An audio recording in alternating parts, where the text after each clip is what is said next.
Imagine standing at the edge of a world washed clean.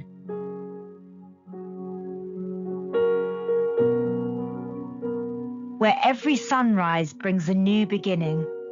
That's exactly where we find ourselves in Genesis chapter 9, a pivotal moment that reshapes humanity's relationship with both God and creation.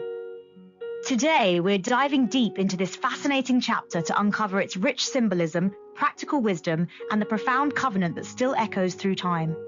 By the end of this episode, you'll understand why this ancient text remains incredibly relevant to our modern lives. And joining me to explore these insights is our biblical expert. What strikes you most about this crucial chapter? You know, what's fascinating is how this chapter essentially represents a divine reset button for humanity. God blesses Noah as a new Adam, giving him similar commands to be fruitful and multiply. Wait, so it's like a second creation story? Exactly, but with some significant changes.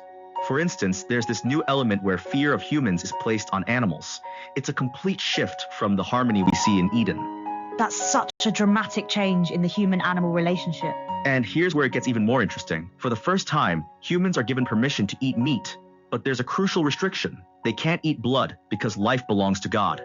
So there's this balance between new freedoms and clear boundaries? Precisely. And it all centers around respect for life.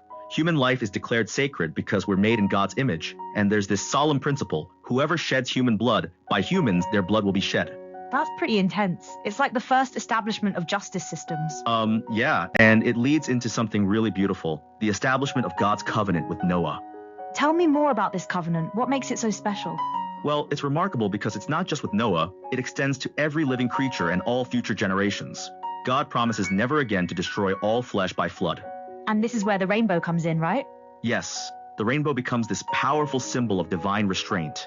Every time it appears, it's meant to remind both God and humanity of this everlasting covenant.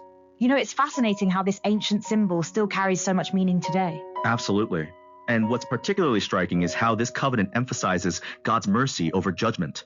The earth is specifically preserved for redemption. But then the story takes quite a turn with Noah and his sons, doesn't it? Oh yes, we move from this cosmic covenant to a very human story.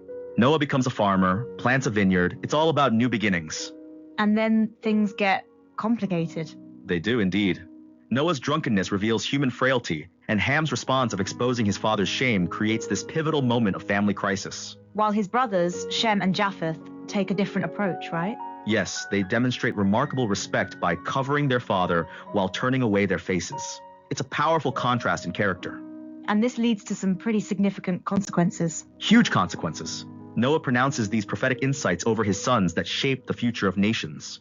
Canaan is cursed, while Shem receives spiritual blessing. What about Japheth? Japheth receives a blessing of expansion and unity with Shem's line. It's actually a fascinating foreshadowing of future Gentile inclusion. So these family dynamics have much broader implications? Absolutely. The moral character displayed here influences generational outcomes. It's a powerful reminder that our actions have far-reaching consequences. Let's talk about Noah's lifespan, 350 years after the flood, right? Yes, bringing his total to 950 years. This extraordinary longevity symbolizes divine preservation. That's mind-boggling by today's standards. It is. And you know what's fascinating? These long lifespans gradually decrease after the flood, showing another shift in the human condition. Speaking of shifts, can we talk about how this chapter bridges judgment and grace? That's really the heart of it. We see both divine judgment in the aftermath of the flood and overwhelming grace in the covenant promises. And these patterns continue throughout Scripture? Exactly. The themes we see here, covenant, blessing, human responsibility, divine mercy, they become foundational for the entire biblical narrative. You mentioned human responsibility. How does that play out in this chapter?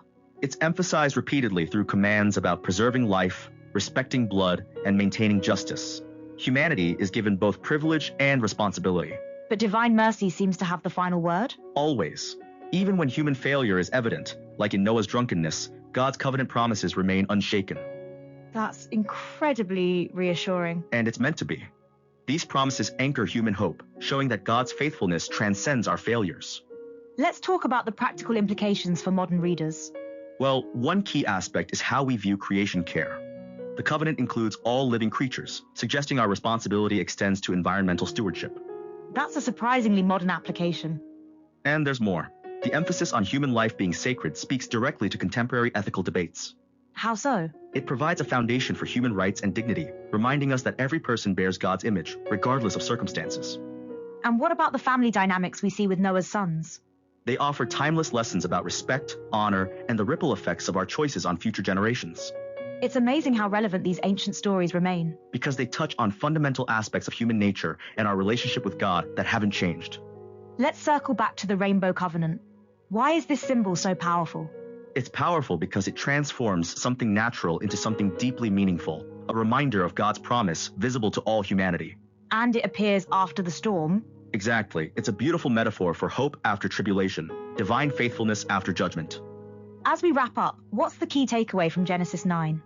I'd say it's the beautiful balance between divine promise and human responsibility, all wrapped in God's overwhelming mercy. That's profound. And it's a message that resonates through every generation. God's faithfulness endures despite human frailty. So every rainbow becomes a reminder of both God's promise and our purpose. It's a covenant sign that continues to speak today.